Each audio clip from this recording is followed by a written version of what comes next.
अस्सलाम वालेकुम, यासीन आपके साथ हाजिर है इस मॉर्निंग ब्रीफिंग में। आज इस हफ्ते का सेकंड वर्किंग डे है, ट्यूसडे आज दिन है और तारीख आज बड़ी इंपॉर्टेंट है, दैट इज 3 नवंबर। पिछले 4 सालों से इस तारीख का इंतजार किया जाता है जब अमेरिका के सदारती इलेक्शन खत्म हो जाते हैं कि जनाब आइंदा 4 साल के बाद अब कौन सा प्रेसिडेंट अमेरिका के ऊपर हुकूमत करेगा। तो आज वो तारीख है, ये इंपॉर्टेंट डे है, इंपॉर्टेंट तारीख है, इंपॉर्टेंट इवेंट है। अमेरिका में एक नए सदर का इंतखाब होने के लिए जा रहा है जिसमें ये चेक किया जाएगा कि आइंदा के 4 साल का लाएअमल क्या इख्तियार किया जाएगा, पूरे दुनिया का नया वर्ल्ड ऑर्डर क्या मुरत्तिब किया जाएगा। तो इस हवाले से आज बड़ा इंपॉर्टेंट डे है। आज अमेरिका की 2 पार्टी सिस्टम के तहत डेमोक्रेट जिसका निशान डोंकी है और दूसरा रिपब्लिकन जिसका इंतखाबी निशान हाथी एलिफेंट है, आज उस पे लोग मोहर लगाएंगे, चाहे वो इलेक्ट्रॉनिक तरीके से करें, ईमेल के जरिए करें या डिफरेंट जो इलेक्ट्रॉनिक मीडिया के थ्रू जो वोटिंग सिस्टम क्रिएट किया गया है। पूरी दुनिया से लोग वोटिंग करते हैं जहां जहां अमरीकी आबाद हैं। तो बहरहाल आज तारीख में बड़ी इंपॉर्टेंट आज हैसियत है 3 नवंबर 2020 की। और आज अब से तकरीबन 24 घंटों के बाद हमें यह पता चल जाएगा कि अमेरिका के आइंदा सदर कौन होंगे। क्या वो वही होंगे जो मिस्टर डोनाल्ड ट्रंप साहब हैं या फिर डेमोक्रेट के जो बाइडेन एक नए सदर मुंतखब होंगे। बहरहाल जो बाइडेन पहले भी एक वाइस प्रेसिडेंट के तौर पर अपने फराइज मनसबी अदा कर चुके हैं, लेकिन अब वो सदारती उम्मीदवार हैं। और जो हमारे पास डिफरेंट खबरें आ रही हैं, डिफरेंट पोलिंग है, डिफरेंट रिपोर्ट्स हैं, डिफरेंट तज्जियात और तबसरे मौजूद हैं, उसमें यह कहा जा रहा है कि जनाब जो बाइडेन साहब नेक्स्ट अमरीकी सदर होंगे। डिफरेंट जो पोलिंग हमारे पास सामने आई है उसमें यह कहा जा रहा है कि 51 to 52% जो बाइडेन साहब के जीतने के इम्कानात मौजूद हैं, जबकि डोनाल्ड ट्रंप अपनी बैड गवर्नेंस की वजह से कह लीजिए या पिछले दिनों जो 2-3 प्रॉब्लम ऐसे आए जो अमेरिका की तारीख में बहुत ज्यादा कंट्रोवर्शियल रहे, जिसमें सरे फहरिस्त रहा ब्लैक लाइव्स मैटर, जिसमें एक काले शख्स को मार दिया गया और उस हवाले से मिस्टर डोनाल्ड ट्रंप ने अपनी जो इलेक्शन की वोटिंग या एक सिंपैथी गेन करनी थी वो गेन नहीं कर सके। दूसरा मैटर जो सबसे ज्यादा कंट्रोवर्शियल रहा जो कि अभी तक मौजूद है और उसको कहा यह जा रहा है कि अमेरिका ने उसको प्रॉपर अंदाज में हैंडल नहीं किया, या ये कहिए कि जनाब जो अमेरिकी सदर मिस्टर डोनाल्ड ट्रंप इस मामले को सही तौर पर हैंडल नहीं कर सके और दुनिया में सबसे ज्यादा जो मरने वालों की तादाद है कोविड-19 कोरोना वायरस की वजह से, वो डोनाल्ड ट्रंप की बदआमालियों या उनकी बैड गवर्नेंस की वजह से। तो ये 2 फैक्टर ऐसे हैं जिसकी वजह से ये कहा जा रहा है कि डोनाल्ड ट्रंप साहब इस बार इंतखाबात जीत नहीं पाएंगे। बहरहाल ये कहना कबल अज वक्त है और मुख्तलिफ तज्जियाती और मुतालियाती जो रिपोर्ट्स हैं और डिफरेंट जो पूरी दुनिया में तज्जियाकार बैठे हुए हैं वो अपने अपने तज्जिए पेश करते रहते हैं। लेकिन हमें ये देखना पड़ेगा क्या जो बाइडेन साहब जिनकी मुख्तलिफ पॉलिसीज के हवाले से और उनके बेटे के ऊपर जो करप्शन स्कैंडल था कि जनाब यूक्रेन में उनके जो बेटे हैं मिस्टर हंटर बाइडेन, उनके पास बिलियंस ऑफ डॉलर के करप्शन चार्जेस मौजूद हैं, क्या अमरीकी अवाम इस करप्शन चार्जेस के हवाले से उनको वोट देगी या नहीं देगी। या दूसरी तरफ हम डोनाल्ड ट्रंप साहब के हवाले से ये भी जानते हैं कि पिछले 4 साल पहले जब वो आने से कबल ये कहा करते थे कि वो मुसलमानों को बैन कर देंगे, उनको इमिग्रेशन नहीं देंगे, मैक्सिको के ऊपर दीवार खड़ी कर देंगे। तो इन तमाम बातों की वजह से डोनाल्ड ट्रंप साहब अपनी सिंपैथी लूज करते हुए दिखाई देते हैं। तो बहरहाल आज बड़ा दिन है, आज 3 नवंबर है, आज अमेरिका में इंतखाबात होने हैं और कल पाकिस्तानी वक्त के मुताबिक अर्ली मॉर्निंग तक हमें यह मालूम हो जाएगा कि कौन अमेरिका का नया सदर मुंतखब होता है। इसके अलावा जो नेगेटिव कमेंट्स अगर हम देखते हैं या जो पिछले 4 साल का मुवाजना करते हैं डोनाल्ड ट्रंप साहब का, उसमें हम ये देखते हैं कि डोनाल्ड ट्रंप साहब जब 4 साल पहले आए तो उन्होंने चाइना के साथ बड़ा सख्त मुखालिफाना रवैया रखा और उन्होंने बिलियंस ऑफ डॉलर के टैक्सेस लगाए चाइनीज गुड्स पे, जिसमें दोनों चाइना और अमेरिका के दरमियान बहुत ज्यादा एक कोल्ड वॉर जंगी कैफियत हमने देखी। ये भी बड़ा नेगेटिव रहा। लेकिन इसके बावजूद अगर हम पॉजिटिविटी देखते हैं तो डोनाल्ड ट्रंप साहब के पिछले 4 साल का अगर हम मवाजना करें उससे पहले 4 साल पहले जब ओबामा साहब थे, तो उस हवाले से हम ये देखते हैं कि अमेरिका की इकोनॉमिक सिचुएशन बड़ी जबरदस्त रही है। वो अमेरिका की स्टॉक मार्केटें जो तकरीबन आज से 50% डाउन साइड पे खड़ी थी, आज उसको डबल कर चुकी हैं। S&P की मार्केट जो 1600-1700 पॉइंट पे चलती थी, आज 3500 पर मौजूद है। नेस्डैक जो कि तकरीबन 6000 और 5.5 और 6000 के लगभग उसका इंडेक्स चलता था, आज नेस्डैक 12000 पे पहुंच चुका है, डबल हो चुका है, मोर देन डबल हो चुका है। इसी तरीके से नेस्डैक है, डाउ जोन्स और S&P और इसके अलावा जो रसल है, इन्होंने पिछले 4 सालों में तारीख की बुलंद तरीन सतहों को उबूर किया और ओबामा के दौर में जिस तरीके से स्टॉक मार्केट ट्रेड होती थी उसको मोर देन डबल कर दिया डोनाल्ड ट्रंप साहब ने। अब इन बेसिस पे जो जितना भी बिजनेस कम्युनिटी है या बिजनेस करने वाले या जो इकोनॉमिक सिचुएशन को बेहतर तौर पर समझते हैं, वो ये कहते हैं कि जनाब ट्रंप साहब की इकोनॉमिक पॉलिसी बड़ी जबरदस्त रही। अपार्ट फ्रॉम दिस कि जनाब कोरोना वायरस पैंडेमिक के हवाले से और ब्लैक लाइव्स मैटर के हवाले से उन्होंने बेहतर तौर पर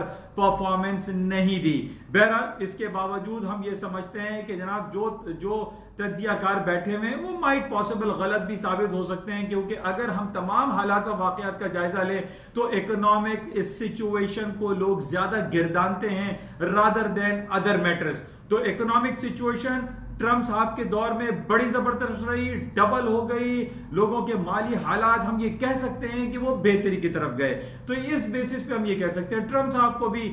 दोबारा मौका दिया जाएगा और उनकी इस बेसिस पे कि जनाब वो स्टॉक मार्केट को मजीद बेहतर तौर पर परफॉर्म करने की कोशिश करेंगे। इसके अलावा पिछले 4 सालों में हमने देखा कि पूरी दुनिया के इंटरेस्ट रेट को डिक्लाइन किया गया, न सिर्फ डिक्लाइन किया गया बल्कि उसको नेगेटिव टेरिटरी में लेकर आया गया और इस बेसिस पे भी स्टॉक मार्केटों में पोटेंशियलिटी का इंजेक्शन लगा। और अब ये हो सकता है जिस तरीके से पिछले कई महीनों से हम सुन रहे हैं कि ट्रंप साहब ये चाहते हैं कि अमेरिका का इंटरेस्ट रेट नेगेटिव टेरिटरी में रहे, माइनस में रहे, और माइनस में होने के बेसिस पे लोग ज्यादा बिजनेस एक्टिविटीज को तरजीह देते हैं। और इस बेसिस पे हम ये कह सकते हैं कि अमेरिका की स्टॉक मार्केटें मजीद ऊपर की तरफ चली जाएंगी अगर डोनाल्ड ट्रंप साहब दोबारा जीत जाते हैं। तो बहरहाल चंद घंटों की बात है, टाइम इज टिकिंग डाउन, वक्त शुरू हो जाएगा वोटिंग डालने का। उसके बाद हम चेक करेंगे कि कौन जीतता है और कौन हारता है। बहरहाल कुछ अगर हम तेल के हवाले से मवाजना करते हैं जो बाइडेन का और ट्रंप साहब के हवाले से, तो ट्रंप साहब की जो पॉलिसी है क्रूड ऑयल के हवाले से वो डिक्लाइन की तरफ है। वो ये चाहते हैं कि क्रूड ऑयल की जितनी भी इन्वेंट्रीज हैं, क्रूड ऑयल की जितनी भी रिफाइनरीज हैं, रिग्स हैं, वो मजीद रिग्स में इजाफा किया जाए, मजीद रिफाइनरी में इजाफा किया जाए, जिसकी वजह से हम ये देख रहे हैं कि तेल की कीमतें मुसलसल डाउन होती चली जा रही हैं। कल हमने देखा कि तेल की कीमतें तकरीबन 7-8 महीने के लोएस्ट लेवल पर आ गई और $33 का मार्केट ने लो कर दिया। मैंने इससे पहले भी आपसे ये जिक्र किया था, न सिर्फ अमेरिकी सदर डोनाल्ड ट्रंप या उनके होने वाले इंतखाबात को मुनज़्ज़र इन्हिसार करते हैं, बल्कि तेल की कीमतें सऊदी अरब की मुआशी हालात को तबाह करने के मुतरादिफ भी गिरदानी जा रही है। और यह कहा जा रहा है कि जब तक सऊदी अरब इसराइल की इंटेग्रिटी को कबूल नहीं कर लेता उस वक्त तक तेल की कीमतें $41 या $44 से ऊपर नहीं जाएंगी, जिन बेसिस पे हम ये देख रहे हैं कि सऊदी अरब की जो इकोनॉमिक सिचुएशन है वो डिक्लाइनिंग मोड में है और वो मुसलसल बदहाली का शिकार होता हुआ दिखाई दे रहा है। और उसकी वजह ये भी हम कह सकते हैं कि जिस तरीके से हर साल हम देखते हैं कि आज़मीन हज और वहां पे जो जायरीन आते हैं हज और उम्रे के हवाले से वो जीरो तकरीबन हो चुके हैं। 25 लाख आज़मीन हज अदा करते हैं, उम्रा और हज की सादत हासिल करते हैं, लेकिन वो जीरो हो चुका है, वहां पर लोगों का जाना बंद पड़ा हुआ है, जिसकी वजह से सऊदी अरब की इकोनॉमिक सिचुएशन हज और उम्रे के हवाले से भी डाउन साइड पर है। बहरहाल तेल की कीमतें इस वजह से भी नीचे, जैसे कि मैं आपसे जिक्र कर रहा हूं कि ट्रंप साहब की जो पॉलिसीज होंगी उसमें मजीद रिग्स, मजीद रिफाइनरीज, मजीद तेल के कारखाने खोले जाएंगे, रिफाइनरीज खोली जाएंगी, जिस बेसिस पे ये कहा जा सकता है कि जो आज से तकरीबन 25 साल पहले हम ये देखते थे कि तेल $9 और $10 के करीब चलता था, $9 और $10, ये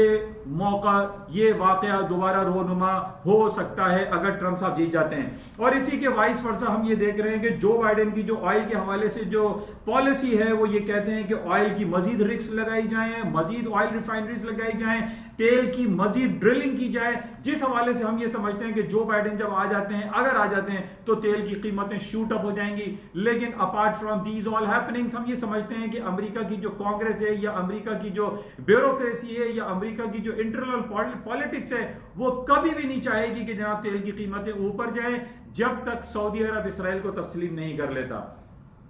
तो बहरहाल इसको हम चेक में रखेंगे कि आज सूरत हाल क्या रहती है और अमेरिका के इंतखाबात में कौन जीतता है। लेकिन आज सुबह से जो हम मार्केट को देख रहे हैं, चाहे वो एशियन मार्केट हो, चाइनीज मार्केट हो, जापानीज मार्केट हो, इवन पाकिस्तान की स्टॉक मार्केट भी आज परफॉर्म कर रही है और तकरीबन 1000 पॉइंट आज पाकिस्तान स्टॉक एक्सचेंज प्लस में नजर आ रहा है। तो बहरहाल इस हवाले से बहुत इंपॉर्टेंट है आज का दिन 3 नवंबर, और इसमें हम मजीद देखेंगे कि हालात और वाकयात किस मोड़ की तरफ जाते हैं। अच्छा, इसके साथ ही कुछ हम बात करते हैं गोल्ड के हवाले से। गोल्ड की कीमतें, जैसे कि मैं बहुत अरसे से आपसे ये जिक्र करता चला आ रहा हूं कि गोल्ड की कीमतें 1840 यानी 1840 से ऊपर अगर टेक्निकल ग्राउंड पे रहती हैं तो गोल्ड की कीमतें ऊपर की तरफ रहेंगी। गोल्ड ऊपर, सिल्वर ऊपर, पैलेडियम, प्लाटिनम, कॉपर, हर जितने भी मेटलिक आइटम है वो हायर साइड पे रहने की उम्मीदें ज्यादा नजर आती हैं। और उसकी वजह सिर्फ यही है कि जिस तरीके से स्टॉक मार्केट या नेस्डैक, जिसके अंदर 65% टेलीकम्युनिकेशन या हाईटेक कंपनीज शामिल हैं, इन तमाम के अंदर सोना, चांदी, गोल्ड, सिल्वर, पैलेडियम, प्लाटिनम का यूजेज होता है, जिसकी वजह से इन धातुओं की डिमांड में इजाफा मुस्तकिल बरकरार है। और आज भी हम ये देख रहे हैं कि इस वक्त 1900 के लगभग गोल्ड की कीमतें चल रही हैं। पिछले दिनों ने इसने 1869 का लो किया था और आज मार्केट हम देख रहे हैं कि $30-40 दोबारा मार्केट ऊपर की तरफ जा रही हैं। और उसकी वजह सिर्फ ये भी कहा जा सकता है, इसके साथ एडिशनल बात यह है कि पूरी दुनिया के इंटरेस्ट रेट डिक्लाइनिंग साइड पर है, माइनस साइड पर है, 0% है अमेरिका का, और पूरी दुनिया का शरह सूद चल रहा है, जिसकी वजह से हम ये देख रहे हैं कि पूरी दुनिया में गोल्ड की डिमांड में इजाफा है because of lowest interest rate across the board. बहरहाल ये कुछ सूरत हाल है और सबसे इंपॉर्टेंट आज हमारे पास ये इवेंट रहेगा। अच्छा, इसके साथ ही जो हमारे पास जो चेकलिस्ट दिखाई दे रही है वो फ्रांस के हवाले से पूरी अरब दुनिया में, खास तौर पे हम अरब वर्ल्ड में, बांग्लादेश में, पाकिस्तान में और जहां जहां मुसलमान आबाद हैं, वो नफरत अंगेज जो सिलसिला चल रहा है फ्रांस के हवाले से, वो जाहिर है लोगों को, मुसलमानों की दिल आजारी हुई है। वो फ्रांस में जिस तरीके से नबी पाक सल्लल्लाहु अलैहि वसल्लम के हवाले से कैरिकेचर्स बनाए गए हैं, कार्टून्स बनाए गए हैं, उनके खिलाफ जो बातें की जा रही हैं, जिसको एक so called freedom of expression कहा जाता है, इसको हर शख्स कंडेम करता है। और पाकिस्तानी और मुसलमान होने के नाते हम सब फ्रांस की प्रोडक्ट का बायकॉट कर रहे हैं। फ्रांस की बनाई हुई, मेड इन फ्रांस की चीजों को इस्तेमाल उस वक्त तक ना करें जब फ्रांसीसी सदर जनाब इमैनुअल मैक्रोन माफी नहीं मांग लेते, वो मुसलमानों की दिल आजारी के हवाले से माफीनामा तहरीर नहीं कर लेते।